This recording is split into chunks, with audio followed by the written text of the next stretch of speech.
The Trumpet Daily program begins right now. Good morning, everyone. This is Andrew Loker sitting in for your regular host, Stephen Flurry. I have a quick programming note to alert you to at the start of today's program. Not that you wouldn't normally do this, but you'll want to be sure to stay tuned for the Trumpet Hour with Mr. Joel Hilliker coming up next.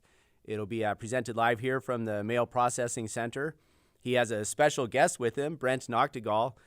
He's our employee that's deployed to the Jerusalem office, our Middle Eastern expert and archaeologist. He's going to be a guest on Mr. Hilliker's program to discuss the elections and other developments in the Middle East. So you'll want to be sure to get the meaningful explanation about everything that's taking place over there. So be sure to stay tuned right after this program. Back to Mr. Stephen Flurry. He returned home late last night after a busy 3-day swing through the Midwestern United States. He's continuing with personal appearance campaigns. What a great summer we've had with tens of thousands of people invited, thousands attending over the course of the year. We began the campaigns this year in Portland and also in Tampa with Mr. Gerald Flurry. And then Mr. Stephen Flurry has followed up with a dozen or more campaigns as we progressed through the summer. The result of that has been to really busy the schedules of our regional directors, our local ministers that are out there meeting with everyone. It was informative yesterday to hear the interview with Mr. Cal Culpepper about just needing to create a list for the people that are waiting to talk to the ministry because people's conversations carry on. And because there's so many people that want to talk to the ministers, well, we've had to make a list now just for the ministers to call them back. That's in addition to the follow-up Bible study lists. And so you can see that in each city we go to, we typically have anywhere from 2 to 4 ministers there present, and they're quite busy for quite a length of time, even after the campaign ends, talking about the Trumpet magazine, talking about KPCG, talking about the Key of David. And those that are interested in attending with us, it's really great to hear their enthusiasm. This is a busy time of year as well. I wanted to bring out, too, just for other visit requests that we receive from those that read our materials or watch the TV program. Maybe they haven't come to a campaign yet, but I was just looking at the dashboard today for what we call a visit request, and that is when a subscriber or a coworker writes in or calls into the church office or to one of our regional offices and expresses interest in following up with their studies and perhaps attending services with the church. There's just shy of 700 open visit requests right now, and that's in addition to all of the activity from the campaigns. And so you start to put those numbers together, and it really is very inspiring. The church is growing. Between the 2 nights in Chicago and then last night in Indianapolis, we've had close to, I would expect, about 50 different individuals signing up for the follow-up Bible studies. Those are really strong numbers. We've gone to Chicago a number of times, as you heard yesterday during some of those interviews.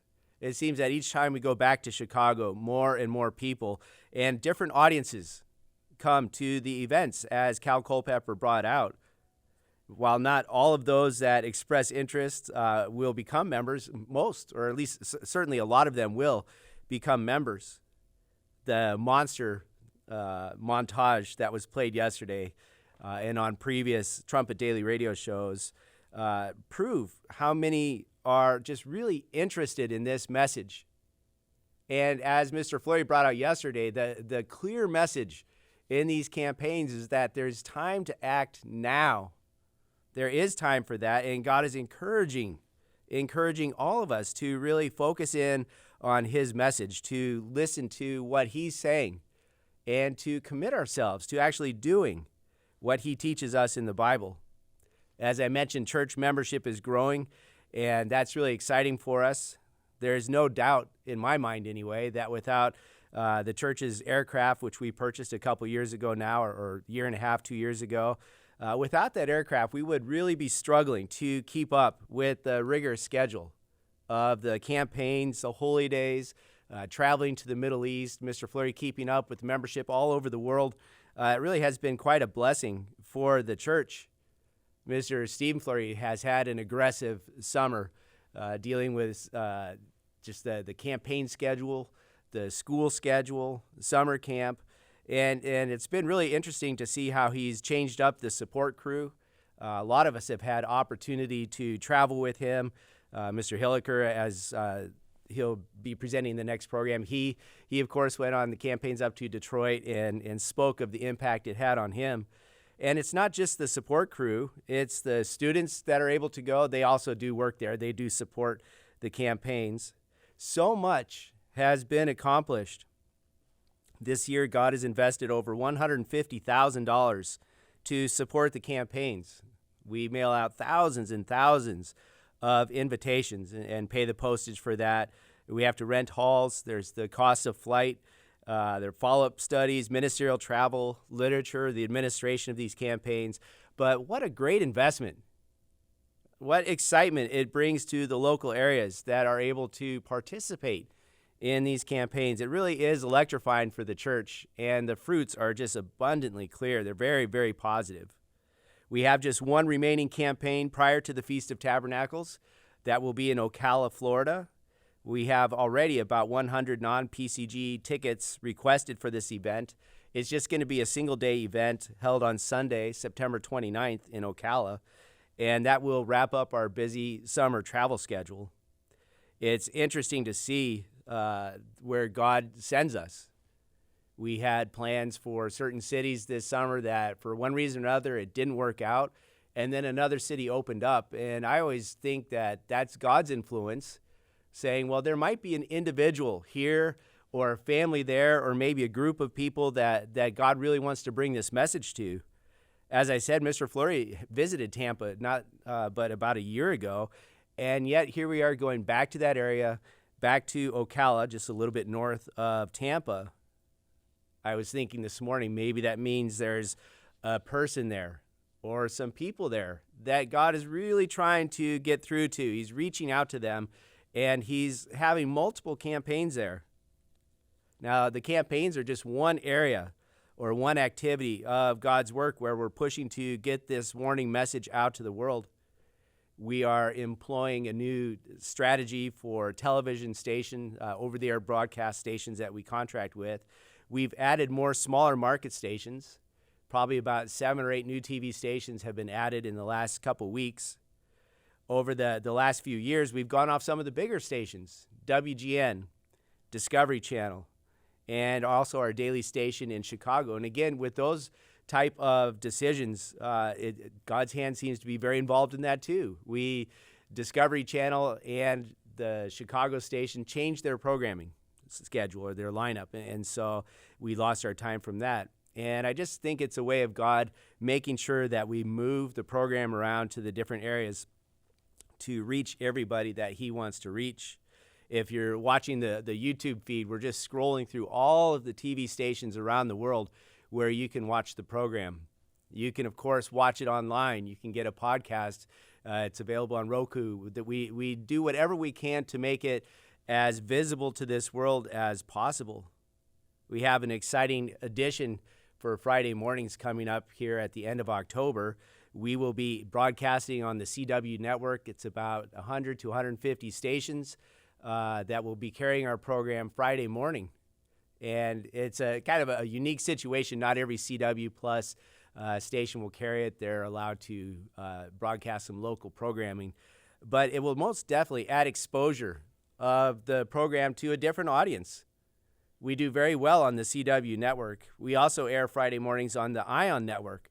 So each Friday morning, about 100 to 150 stations around the United States will be broadcasting the Key of David program. That's the preparation day for the Sabbath.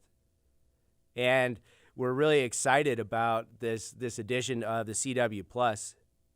Now, looking back over the year, we have had less response to the Key of David program. And again, I would attribute that to going off some of these major networks. And we are working to reverse that. But again, I think it's interesting to see where the program is being moved. The stations that we lost, like WGN or Discovery, were not nearly as cost effective as individual contracts in medium-sized markets. And the savings from not being on those national broadcast networks has allowed us to expand the waiting room program. We've done additional online advertising. We've, of course, had the surge with the campaigns. We've developed Watch Jerusalem. And so there's a lot of things taking place. We probably will add another national cable outlet for us sometime in the coming weeks, hopefully. So we do want to, again, reach out to as many people as possible with our program. I was looking at the print costs for our books and booklets over the past year. And so far in 2019, we spent $460,000 on printing. So just shy of $500,000 so far this year on printing expense. I looked at the cost for postage, $602,000 so far this year spent on postage. That covers the Trumpet magazine, Royal Vision, True Education, the correspondence course, books and booklets. Again, if you're watching the YouTube feed, you see the tremendous inventory of literature that we make available to this world, all of it free of charge. No cost or obligation. If you're listening to this station, you should be well acquainted with that principle and how God directs us to give it freely. He's given it to us freely. He expects us to promote it and also give that away freely. There is a lot of money spent on distributing this message. Now, I mentioned Watch Jerusalem as one of the areas we have expanded, and I'm sure much more will be said about that project by Mr. Stephen Flurry, other guest hosts, Mr. Noctegal, perhaps Mr. McDonald. We're very excited about the movement in this area as we target the Israelis. The website is up and running. Mr. Gerald Flurry is producing videos for that website. The print edition of Watch Jerusalem is about to debut. We've had a surge of donations to our Jerusalem Fund, which has allowed us to expand our advertising there, and it's promoted more of the projects that are aimed specifically at Israel. It is fulfilling prophecy in Isaiah 40 and Isaiah 22. Now, I don't know if I'll be able to speak to you again prior to the Feast of Tabernacles, but just to mention to you, we're very busy in our final preparations.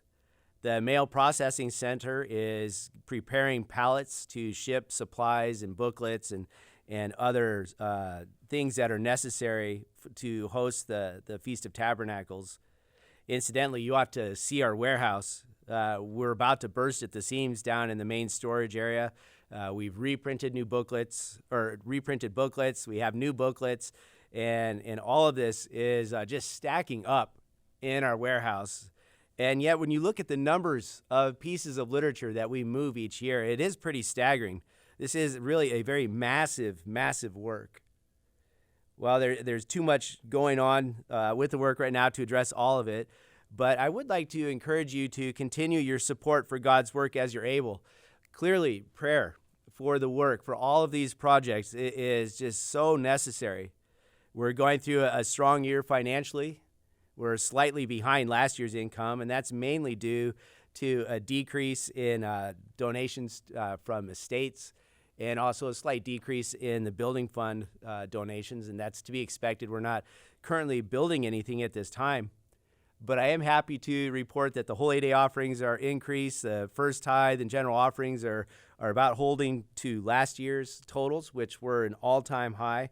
So thank you for supporting this program. Thank you for supporting this station. Thank you for reading the magazines and just keeping up with all of the projects all over the world. It's common for us to hear at these campaigns how the different materials are being consumed. A lot of listeners to KPCG, and obviously hundreds of thousands of people subscribe to the Trumpet magazine. And as I pointed out, the station's available, or the program is available on hundreds of stations all over the world. Well, we'll take a short break now, and when we return, I want to talk about our present evil world. There is a connection to prophecy. There is a connection to the holy days that we're about to celebrate. And so when we come back from the break, we'll dig into that subject.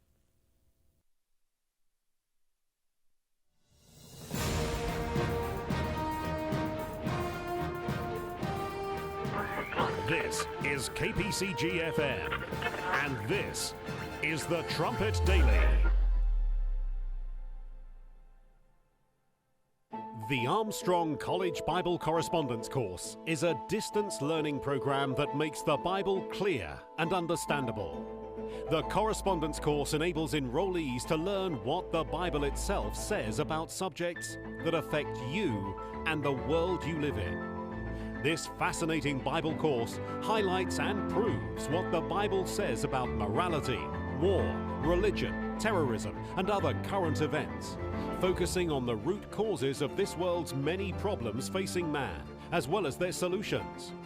The Bible and this course also focuses on the reason mankind was created in the first place, the way to happiness, accomplishment, and fulfillment, as well as the truth behind important doctrinal questions, such as what happens after we die, the nature of God, the resurrection, the millennium, and other critical subjects. Enroll today in the Herbert W. Armstrong Bible Correspondence Course. Email your request to td@kpcg.fm or visit thetrumpet.com. The Trumpet Daily. Welcome back. Toward the end of Herbert Armstrong's life, God really impressed upon his mind the fact that this is Satan's world. It's not God's world. And that condition is about to change. And that is the best possible news we could have. We could say that with great confidence, as I'll explain throughout the rest of this program, because God gives us Bible prophecy. And there's no greater proof than fulfilled prophecy that God exists, that he's in control of everything. He declares the end from the beginning, as he says. He tells us things that are to come. He wrote a letter to members and co-workers of the church that I just quoted in a class that I teach here at the college. And Mr. Hirma, one of our regional directors, just gave a sermon, and he also quoted this statement just last week in his message. He said, this is Mr. Armstrong writing to coworkers in December 1985. He said, "Remember, this is the work of the living Creator. We are now very near the end of this present age. I will continue to give my all to the work of God up to the last breath. I hope you will all realize the seriousness of the time in which we live, and that nothing is important any longer other than to be close to God and assured of a place in his very soon coming kingdom. This world is not God's world, and of that we may all be thankful. It is now in the very last days." This illness, he was near to death. This is just a couple weeks before he died. He said, "This illness has impressed heavily on my mind more than ever before the uselessness of this present evil world." End quote. Pretty strong message from God's end-time Elijah. God gives us the holy days to keep us in a firm understanding of his plan for mankind. He gives us the holy days to inspire us about what lies ahead.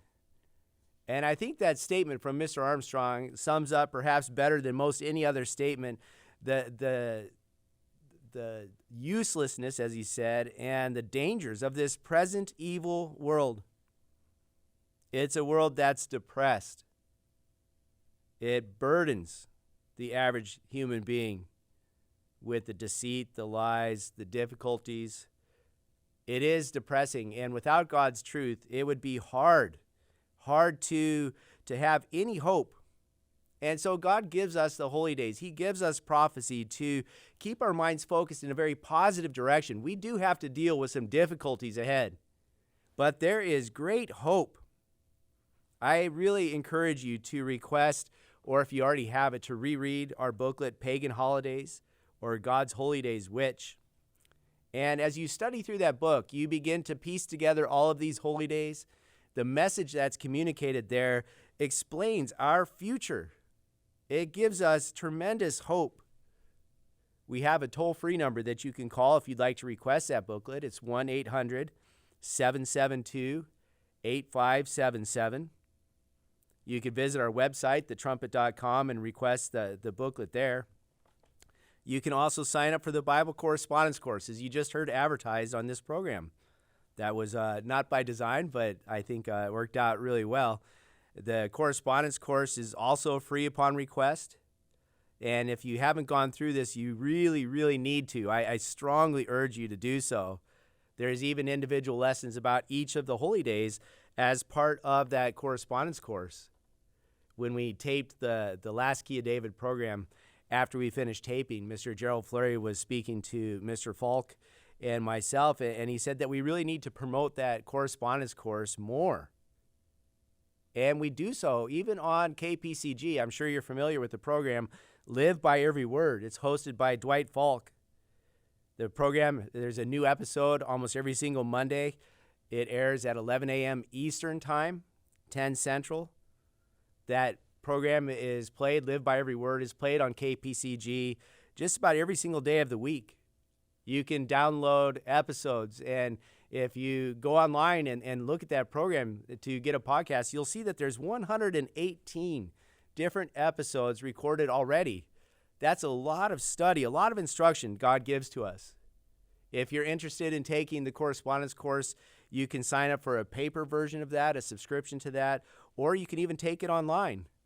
The URL for the online correspondence course is bcc.hwacollege.org. If you have questions or if you didn't catch all of that contact information, you can send in a question to td@kpcg.fm, and we'd be very happy to enroll you in that correspondence course, to send you any of our literature.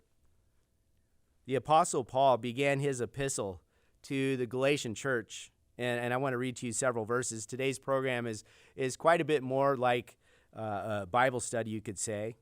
In Galatians 1 and verse 3, Paul says, "Grace be to you and peace from God the Father and from our Lord Jesus Christ, who gave himself for our sins, that he might deliver us from this present evil world, according to the will of God and our Father, to whom be glory forever and ever. Amen." There's quite an introduction there. A lot communicated. We do live in an evil world, and it's God's will that we grow and that we have a future beyond this present evil world. And so he sent his son to deliver us. Now, there's no question that this world is evil.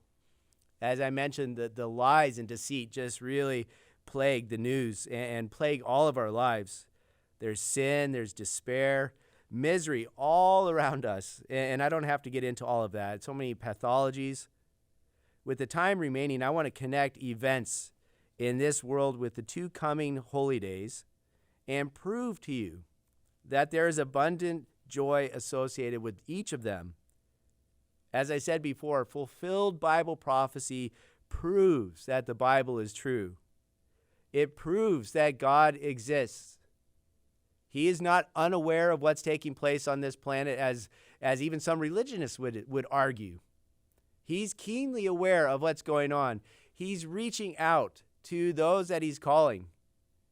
He's sharing this message of hope freely all over the world to anybody that cares to listen.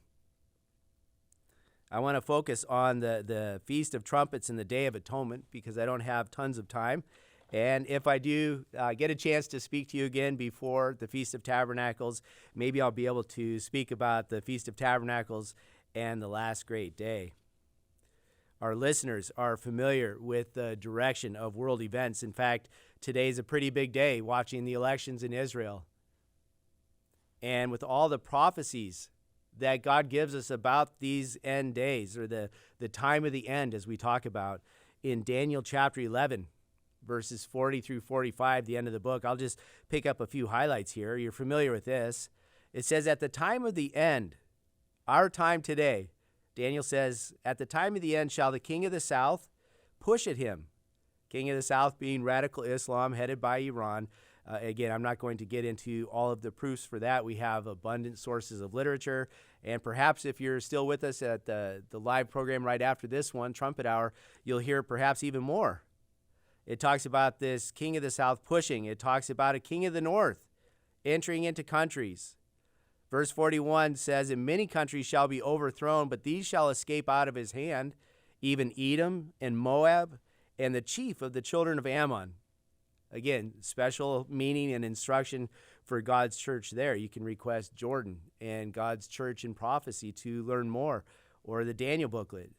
Verse 44 goes on to talk about tidings out of the east are going to trouble the king of the north. Verse 45 says, he shall plant, speaking of the king of the north, he shall plant the tabernacle of his palace between the seas and the glorious holy mountain. Or you're going to see the king of the north down in Jerusalem. And the verse ends by saying, yet he shall come to his end, and none shall help him. Now, this is all prophecy relevant to us today.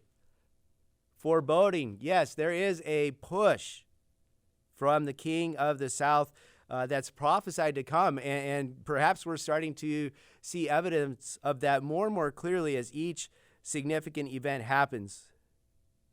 But as this prophecy ends, it gives us details of what to look for. It talks about a coming conclusion to this warfare.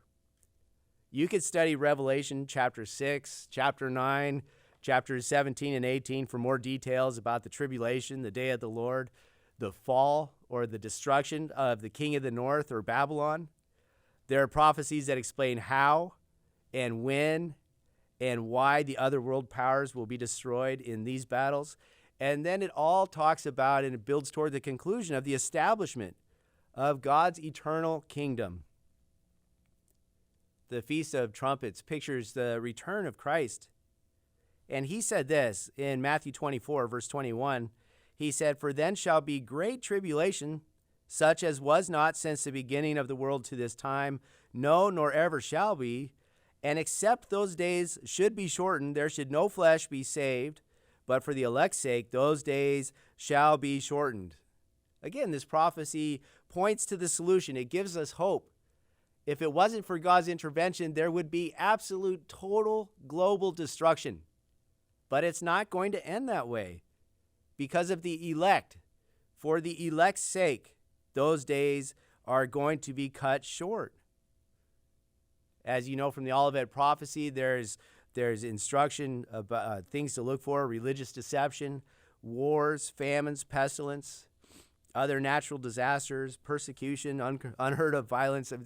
There's a lot that is coming our way. I want to talk to you about several news events that are taking place right now, just to highlight that what Christ warned us to be on the lookout for, well, the evidence is all around us. This is an article from Agency France Press. This is from September 16th, and the title of the article is Saudi Attacks Underscore Evolving Drone Threat. Now, again, I think you'll hear quite a bit more about this in the coming program, but I wanted to draw attention to the use of drones.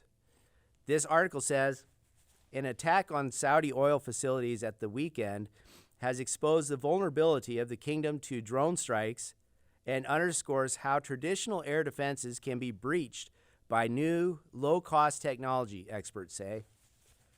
Saudi Arabia is one of the world's biggest buyers of weapons and spent an estimated $65 billion on armaments last year. So even with this huge investment, $65 billion to protect their nation, low-cost, relatively new weapons are being used to wreak horrible destruction. Said on Saturday, attacks on the national energy giant Aramco, and it tells you where, there in Saudi Arabia, it knocked out 5.7 million barrels per day of production, over half of OPEC Kingpin's output. So it was massively effective, this airstrike. Very costly to the Saudis. This security think tank, I believe it's in the Middle East, they estimated that only 10 drones were deployed in this attack. There's been some unconfirmed reports that maybe some cruise missiles were fired as well. Regardless, it was a pretty small investment to create massive, massive troubles. If you look back in the news over the last 12 months, you'll find evidence of several attacks using drones and missiles trying to attack the Saudi kingdom. That's not the only event that's taking place. From September 17th, also from Agency France Press, it says France gives more people iodine pills in case of a nuclear accident. This is from yesterday. France will soon start distributing radioactivity blocking iodine pills to keep an additional 2.2 million people living near the country's 19 nuclear power plants to be taken in case of accidental radiation leaks. So, kind of an ominous piece of mail to get if you go outside and you find iodine pills, just in case there's an accident. This statement says, if radioactive iodine is released into the environment, taking stable iodine is one of the most effective ways of protecting the thyroid. So if this happens, your only source of protection, really, that they can offer is to take this pill to mitigate the impact of the quote-unquote accident. And it talks about how France gets the bulk of its energy from nuclear reactors. But could this also be protection? Knowing that instead of an accident, maybe a terrorist attack on a nuclear facility, or perhaps some other type of incident could be on the horizon. An accident at a nuclear facility, it seems kind of unheard of, doesn't it? We know there's been a few. Think about this story from August 19th, 2019, from Fox News. It says Russia's nuclear monitoring sites lost contact after mystery blast.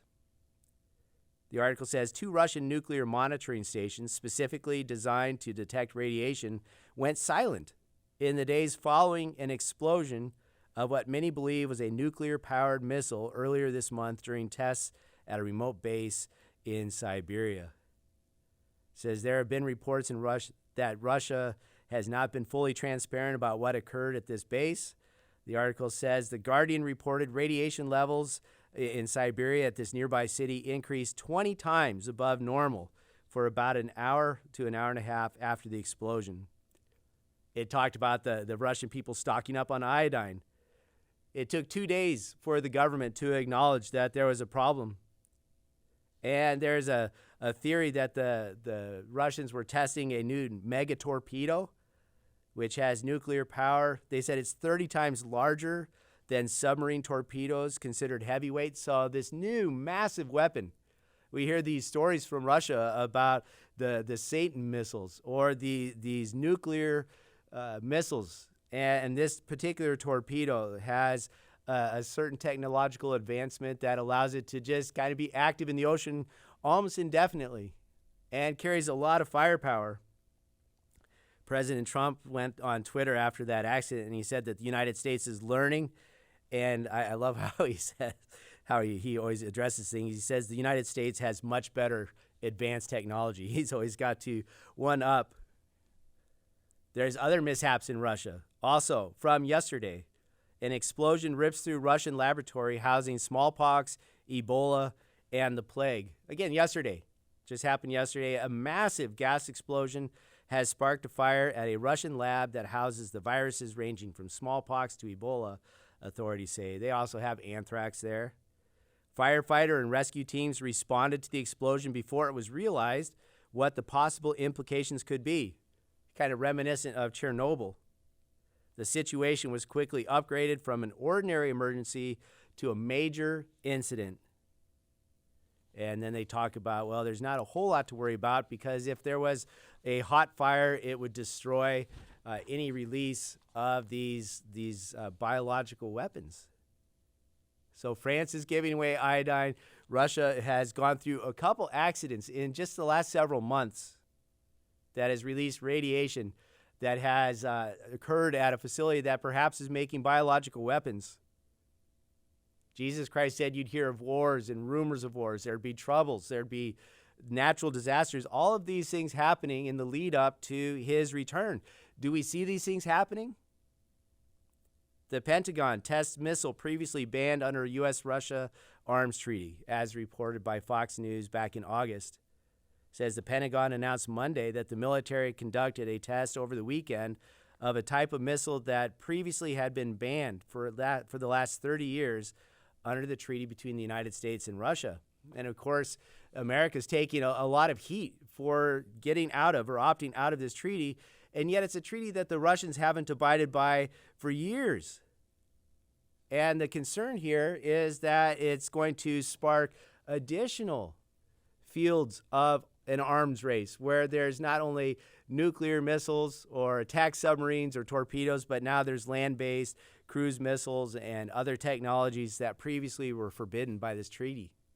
The treaty was important because these missiles that were banned, that Russia was not to develop or deploy, nor the United States, that these particular missiles are especially dangerous because they're short range. They leave just seconds, if not maybe a couple minutes of time for the country that's being attacked to respond.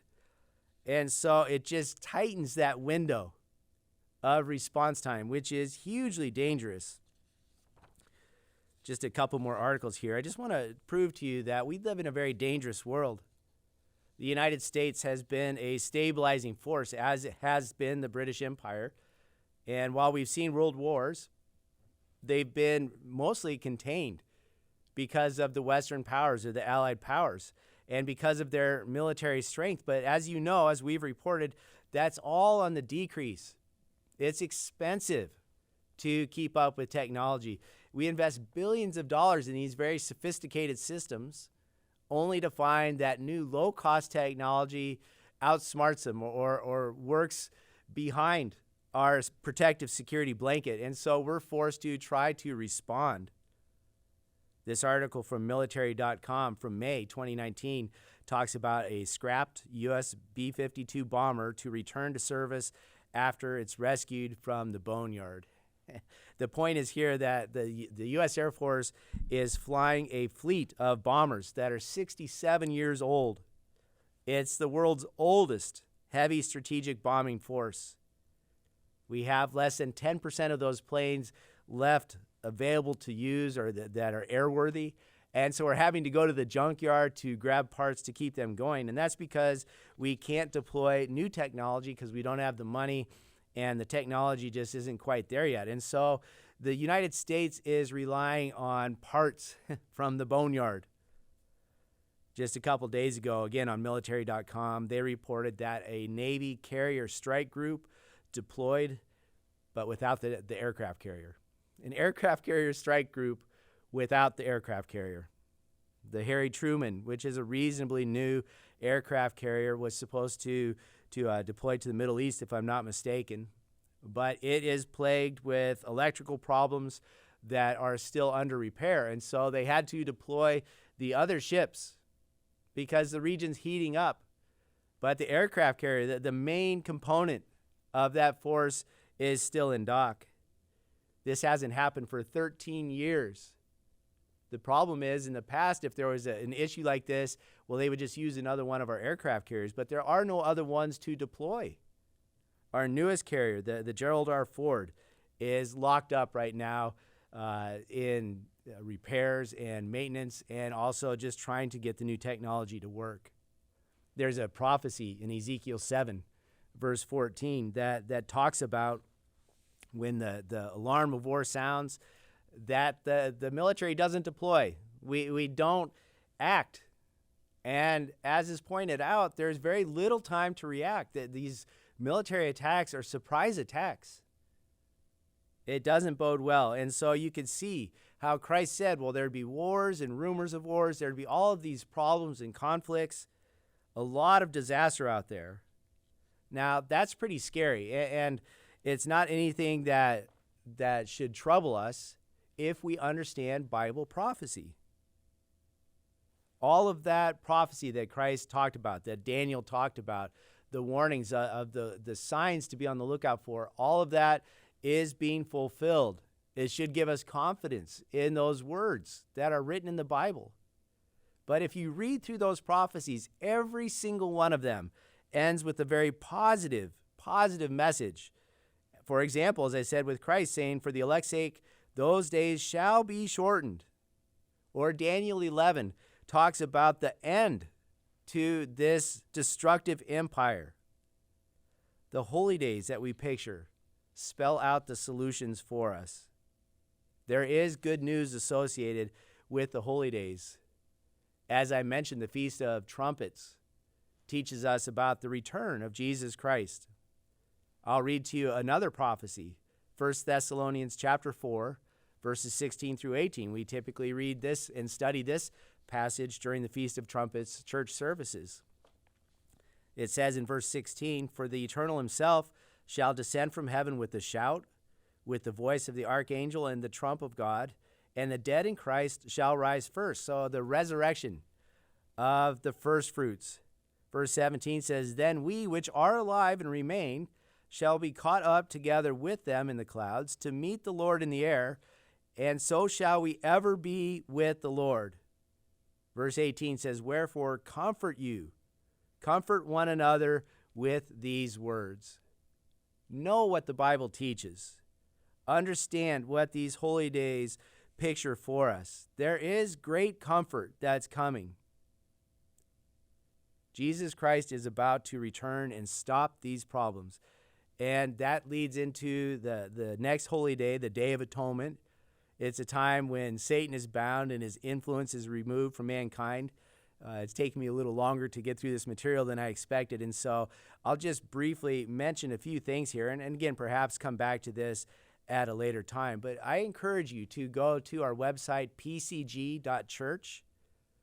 You can find all kinds of articles there about the holy days, about prophecy. You can request our literature. You can find the Royal Vision on that website. The Day of Atonement is a special day. And what I was going to talk about, and I'll just go over very briefly here with you, was the impact of this day. Revelation 12, verse 9 tells us that Satan and the demons have been cast down to the earth. They're confined here. And you really see that. You feel that, don't you? September 11th, the anniversary of that terrorist attack, this year was particularly impactful on me this year. I just couldn't stop meditating on that day, on the events of that day. I watched several videos that kind of just take you right back to the moment. I listened to Mr. Hilliker's program on that very subject. We draw attention to the fact that in May of that year, just a couple months before the terrorist attack, God revealed to the church that we'd entered the last hour. Time is running out on this present evil world. And so we focus on that warning from God right before the attacks. But it's also, I think, interesting to note that within a month of those attacks, we kept and celebrated the Feast of Trumpets and the Day of Atonement. There is a lot of prophecy about both of those holy days. And what's interesting, if you look at Daniel 11, as we did, if you look at just about any prophecy that has to do with the end time, the countries and nations that are mentioned are the Middle East, Europe, the United Kingdom, America, Russia, China. Those are the key prophetic players. And isn't that pretty much all you hear about in the news? Not to say that there aren't events going on in other places around the world, but if you just pay attention to prophecy and what's making the news, you find reference to these particular nations. Now, that anniversary of the attack, the terrorist attack, reminded me of a conversation I had with one of our members last year. He wasn't in the church at the time of these attacks. He was actually working at a mental health facility. And he was telling me that, mind you, this facility was overseas. It's not even in the United States. The patients didn't have access to television. The staff did, but they were busy going about their duties and somewhat unaware of what was taking place. It was getting close to the end of the day for them. And what this member told me was, as staff at this facility, there was this stir among the patients. They were out of control.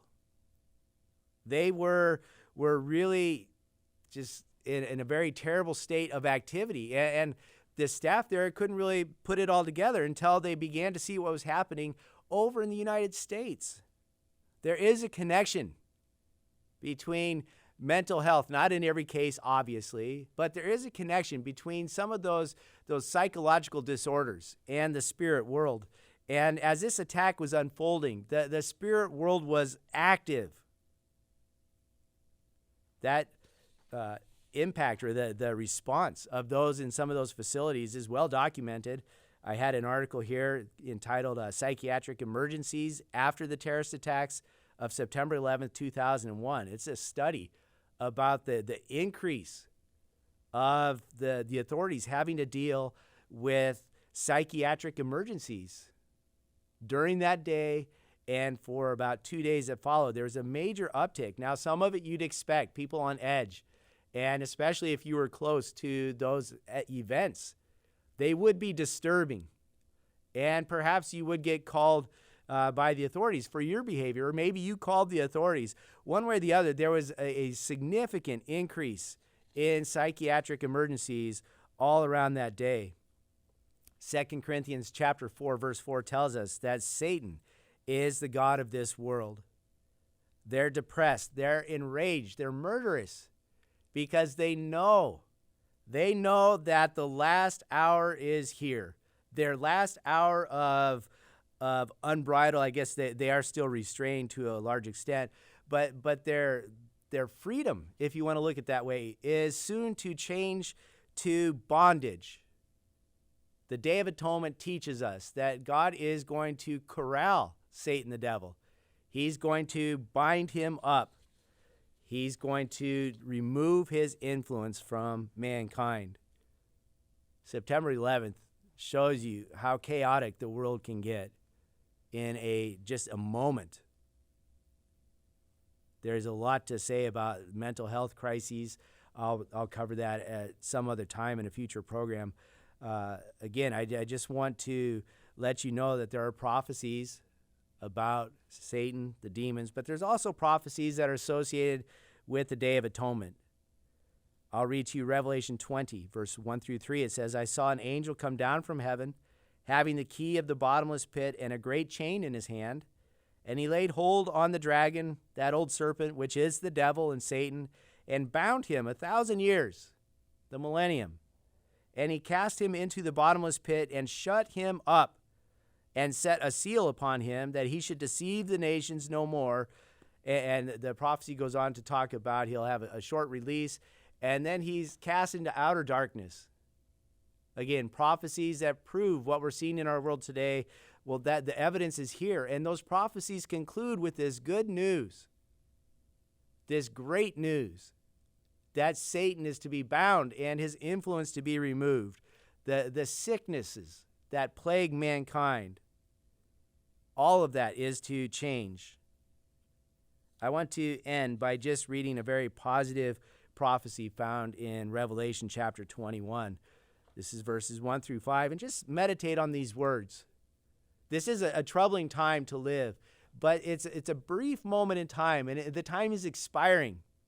And what lies ahead is an eternity of productivity, of joy, of family, of health. This is a prophecy that draws the Bible to a close. There's just a few verses after this, another chapter, but this pretty much ends the Bible, the story, God's great news. And I saw a new heaven and a new earth. For the first heaven and the first earth were passed away. They're gone. This present evil world was gone. It says in verse 2 that John saw the holy city, New Jerusalem, coming down from God out of heaven. It's prepared as a bride adorned for her husband. Verse 3 says, and I'm just kind of skipping through this, it says, I heard another great voice saying, behold, the tabernacle of God is with men, and he will dwell with them, and they shall be his people, and God himself shall be with them and be their God. This is prophecy. This is sure to happen. All the other prophecies mentioned in the Bible, they've either come to pass or they're in the process of being fulfilled. So we can have great confidence in this. God is talking about a new world, a world where he dwells with us, where we'll be his people and we'll respect him as our Father. Verse 4 talks about God wiping away the tears from our eyes. He says there will be no more death, nor sorrow, nor crying. Neither shall there be any more pain, for the former things are gone. All of that to be eradicated. Verse 5 says, he that sat upon the throne said, behold, I make all things new. And he said unto me, write, for these words are true and faithful. We can rely on this prophecy about the future. God is going to make all things new. All of the negative, troubling things that we see in this world are soon to be replaced with just the most uplifting, productive, blessed environment. The holy days are, the fall holy days in particular, are perhaps the time of greatest joy for the people of God's church. For you, if we study these prophecies, if we recognize that the troubles that lie just in front of us are to be short-lived, and if we focus on how God ends every one of those prophecies, then we will be inspired. We will be motivated as we understand that soon the very purpose for our creation will be fulfilled for all eternity. Well, it's been great being with you today. I hope you have a wonderful day. We're going to wrap up a minute or two early here so we can transition into the Trumpet Hour. Again, a live broadcast here with a guest host. So please stay tuned and have a really wonderful week.